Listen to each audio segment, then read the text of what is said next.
Hey guys, it's Ian Munsick, and you're listening to The Barn.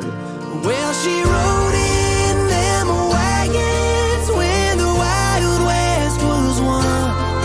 Took the canyons and badlands and made them her home. She's boots on, Ledoux songs, and snaps on her pearls. Long live cowgirls.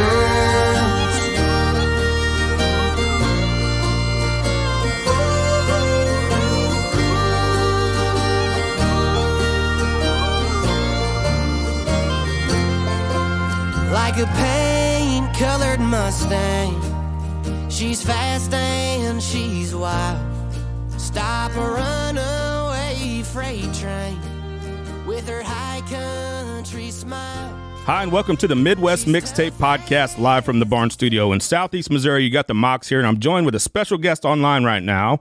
We have Mr. Ian Munsick coming to town this weekend. Ian, how are you? I'm great, man. Honored to be on here with you. Well, I appreciate that, and I appreciate you giving us the time today. We sort of did this on short notice, but I'm glad we did. I'm glad we got to connect. Yeah, man, same. You're coming to Poplar Bluff, Missouri, a place that you've played before, but maybe a different venue this time. Black River Coliseum, Ian Munsick, Ryan Charles, Palmer Anthony. Doors are at 6:30. That is Saturday, September 23rd. It's presented by Golden Eagle Entertainment and Dylan Manis, which I know they brought you to the camp at Lake Wapapella last year that you guys actually sold out. Yeah, that's right. That was a good time, man. Yeah, man. Every time we play in the great state, man, it's always a blast, man. We've played in St. Louis, KC. We played in Jefferson City earlier this year, and yeah, man, I'm just really excited to check Poplar Bluff off the list, man. We're gonna have a great time. When you come back to a region or a market that you've played before and the response is even better than the first time, what does that mean to you as an artist? Man, I'm always blown away because, for me, I'm always like, man, if I see an artist once, like I'm usually done seeing that artist. But for me, every time we go back to a market and there's more people than there was last time, it's like, man, the country music fans are just so awesome, man. They're so hardcore and then they're so loyal. And that's why I love country music, man, is the audience is just, they're as loyal as they come. And with your album, White Buffalo, being out now, maybe 5-6 months. Yep. Obviously well received, critical acclaim. But, what means the most to you? Is it the critics out there, or is it the fans showing up, knowing every word, and celebrating your career and your songs? Man, honestly, I think that's what I'm most grateful for, is people coming to our concerts, because that takes effort. Press and play on a screen is great, and I'm grateful for that as well. But man, having to drive to the show, pay for your the ticket, and just to go through all that, man, that's the ultimate test for me. So that's what I'm most grateful of. But man, honestly, I just love making music, and that's all I ever try to do when I'm in the studio, is just to create music that I love, and hopefully other people will love it too. I want to say congratulations. I think it was announced recently that Long Live Cowgirls is going to country radio. Yes, on sir. October 23rd. Man, I'm excited. What are you expecting with that? I'm sure that's going to up the game a little bit more and all those kinds of things, but I'm sure there's some excitement with that as well. Oh, yeah, man, there is. Man, I think that it's just, that tune really has changed my life over the last year and a half. And playing it live, man, people cry during it. People scream during it. The energy and the emotion of it is really powerful, and that's exactly why we chose it to go to country radio, even though it's definitely unique in that it's a true country and Western tune, which hasn't really been prominent on the radio in a long time. But man, I couldn't be more proud for that to be going to radio, and the audience, they speak for itself, and I think that it's a really, really healthy thing for country music. And I would say it comes at a pretty good time because it looks like with your tour dates that you have, you're throughout the whole United States. It seems like for yeah. for now, from the rest of the year. But it looks like maybe you take a break during the wintertime. What's wintertime like for you guys? Do you hunker down in Wyoming, or do you take winter off usually? No, man, we usually October is the only month that we have off, man. That's the month that we like to just enjoy our time at home, man, just because it's usually the most beautiful time of the year. And to my wife and I got married in October. Her birthday's in October, so that's just a good month for us all to be home, man. And then come November, we're back at it, man, until the next October, so. Busy man.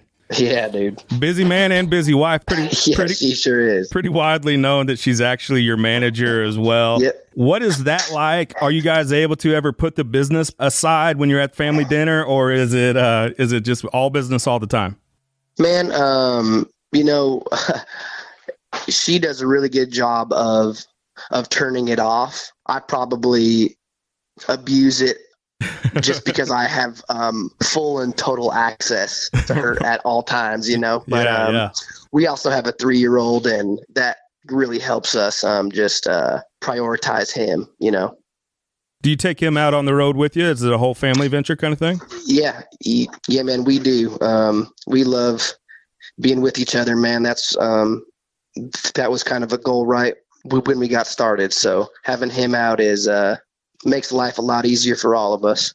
That's great to hear. I'm a family man myself, and I know that's always utmost importance no matter what we're doing career-wise or passion-wise or whatever it is. So I love hearing that. I bet that's pretty cool for you, too, that he's able to kind of – and I know he's young, right? He's maybe not remember some of these things, but he might have pictures of, traveling and seeing some things and experiencing some things that maybe other people don't. Yeah, man, absolutely. He's been he's been to more states than probably the majority of people in this country, man. So he's already very well traveled, and life is about experiences, and he's already gotten a lot of those just at the ripe age of 3. So we're lucky to have him out on the road, and just blessed to be able to travel all together across the country, man. It's pretty amazing. And he has his own song as well, Little Man. Yes, he does. Yeah, Little Man. Yeah, man. And I'm going to quote this. I'm going to try not to tear up because my girls are getting bigger now, and it's a beautiful thing to see, but it's also, kind of breaks your heart in a way. Yeah. Know you're going to grow up in a hurry. I'll soak it in while I can. You got a way of making big world worries seem so little, man. That's a great line. Thank you, man. Thank you. Yeah, it's, every parent, I think, man, they, life is, it's very stressful, man. And, we all got 1,000 things that we got to do at the end of the day. And life is hard, man. But at the end of the day, man, it's like the only thing that really matters is the people at home, and that's what I do this for, man. I make music, one, because I love it. But, man, if I wasn't able to put a roof over his head with music, I wouldn't be doing music. So everything I do is for him at the end of the day. White Buffalo features, a pretty diverse range of tracks. How do you approach songwriting to convey different facets of your life and some of your experiences? Man, for me, I always just listen to the world around me, man. Usually the best ideas come from conversations at home on the ranch, and, just kind of being in tune with the universe, man, and just always having that antenna up for ideas, man. So that's kind of how it all starts, and then whenever I get a title, then it's like, all right, what is the musical emotion that ties in with the title, and man, once I get that, then it's just I really like to just throw paint on the wall, man, and see what sticks. Absolutely, and I'd say it's been sticking pretty well here lately. Yeah, well, thank you, man. Thank you. On your album, you also have a couple features of some pretty well-known guys in that world, Cody Johnson and Vince Gill. What was it like being able to feature them and have them on your songs? Oh, man, it was amazing. The Cody, even though he's been around for a long time, man, he's I think that he really is the current generation of country music, and truly country music. He's one of the few artists now that I can relate to, just because I grew up on a ranch in Wyoming, and I know that he knows what it's like to live that lifestyle. So to have him on the album was incredible, and then to have Vince Gill on there, man, just I don't think there's been a more talented artist ever in country music. So to have him on there and just to kind of connect the current generation and the older generation of country music all on the same album was pretty special. And I know you grew up on some of the older guys. Obviously, probably Vince Gill was one of them, right? Yeah. Oh, yeah. Absolutely, man. Absolutely. He was always on in the truck on the ranch for sure. Yeah, and you talk about his talents. I mean, singing, obviously, guitar playing is just incredible. It's so tasteful too, the way he does some of his licks. Absolutely. I'm a big fan of him and big fan of his playing. Yeah, man, me too. He's incredible, and just the most humble guy too, man. Extremely humble. Yeah, he's a guy, I've never met him, don't know him obviously, but he's a guy that I think you could run into at the grocery store. That's exactly right. Yeah, it'd be just usually as nice. On the golf course with him. Even better. That's where I choose to spend a lot of my time as well. Are you a golfer? What's your handicap?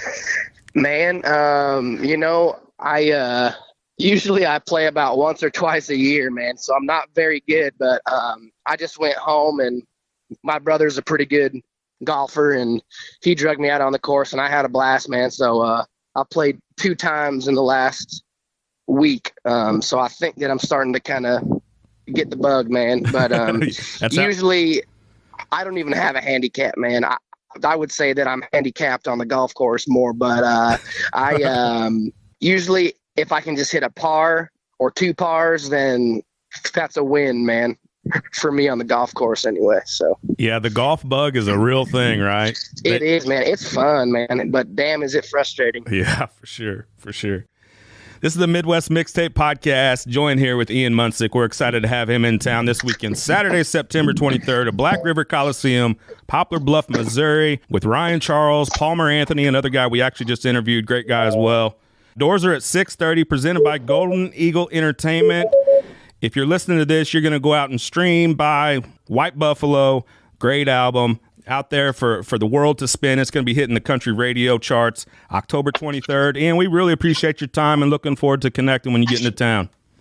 Yes, sir. Of course, man. Appreciate you having me on, dude. Well, she rode in them wagons when the Wild West was won. Took the canyons and badlands and made them her home. She's boots on, Ledoux songs, and snaps on her pearls. Long live cowgirls.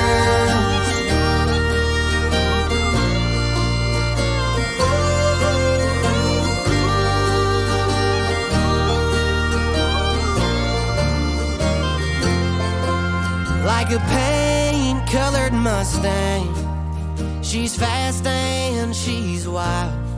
Stop a runaway freight train with her high country smile. She's tough.